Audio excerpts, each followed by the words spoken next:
Joining me is Webster University Assistant Professor Ralph Scholhammer. Ralph, thank you for joining us. Donald Trump says if he loses, he will donate $1 million to a charity of Joe Biden's choice. Now, I'm not so sure Joe Biden would even be able to stand up long enough to make it to the first hole. So I don't know about you, but I would pay money to watch the president try and swing a golf club.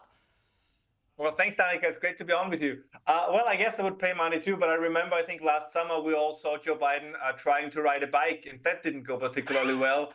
So at some point, this is just elder abuse. So it's some fun trolling by Donald Trump. But if you look at the condition Joe Biden is in, right, if stairs are your mortal enemy and bikes as well, maybe golf is no longer really your sport. No, I think you've absolutely raised a good point there, definitely, Ralph.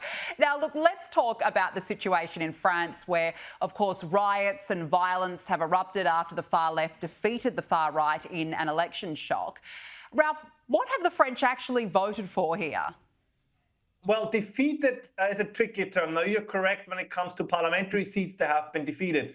But if you look at the popular vote, the National Rally actually increased significantly. They got about 10 million, whereas Macron's quote-unquote centrist party, because he's no longer a centrist. If you ally with the Islamists and the communists, I'm sorry, you're not a centrist. But he got about 6 million, and the new Popular Front, which is this alliance of kind of traditional left-wingers like the socialists and the Greens, but also more radical elements like the communists, like Trotskyists, and open Hamas and Islamist sympathizers, they also got around 6 million. So kind of the National Rally won the popular vote, but due to the election system in France, there was kind of tactical alliance between the quote-unquote center and the radical left. So they got more seats. So the trend towards the right in Europe is continuing. I mean, we saw the same, by the way, in the United Kingdom. As many of your viewers are familiar with Nigel Farage, right? Nigel Farage got 14% of the popular vote, but it only translated into 5 seats, whereas the Lib Dems, for example, only got 12% of the vote, and they got 72 seats in parliament. So there is a mismatch at the moment. I mean, we always have to deal with the voting system there is. But there is a mismatch at the moment, I think, kind of where the popular movement is, where the populists are, and where the population is, and how it translates into actual political power. But this was not the breaking of the conservative, or whatever you want to call it, or the right-wing wave that is building in Europe. I would say this is more a calm before the storm, because the trend lines are still there. Well, I was going to ask you about that, because what does it say about the leadership of the West right now? Look at France, Keir Starmer in the UK, Joe Biden in the US, Justin Trudeau in Canada, for example. Where is the world heading to? Well, I think what it does tell you, and I think this is one of the most important things we don't talk about enough, look at the people you just mentioned. Justin Trudeau, Keir Starmer, Joe Biden. In my opinion, if you look at their agendas, if you look with whom they surround themselves, from the radical, transgender agenda to net zero and kind of radical environmentalism, those are the radicals. Very often, the so-called right-wing populists, if you look at their program, they are not the radicals. I think the biggest brainwashing operation of the last 20 years was to tell the people that the opposition, the right-wing opposition, are the radicals, and those in government are the moderates. It's exactly the other way around. We actually have been governed for 20 years, and this is also true on the European Union level. We have been governed by radicals for the last 20 years, and it was the moderates who are in opposition. The main winning agenda of the so-called right-wing is their common sense approach. Wherever they stick to their common sense, they're winning. And Donald Trump is the best example for this.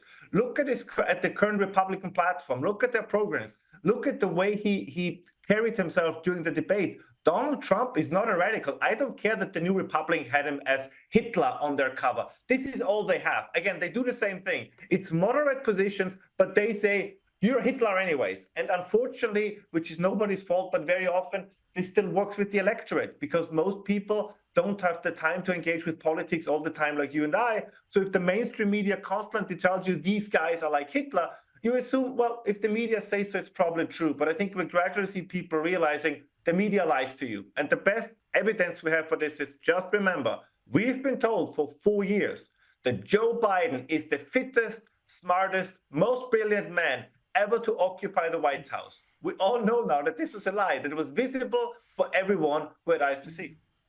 Yeah, now look at the lefty media in the US scrambling to take back the last 4 years of denial.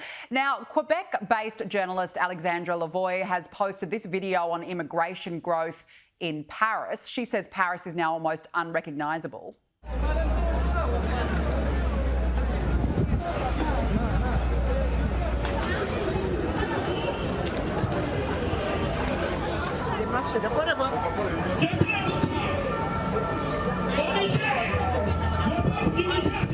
Ralph, this journalist has described what she saw as shocking. Almost all immigrants, African-style street markets, litter and garbage everywhere on the ground.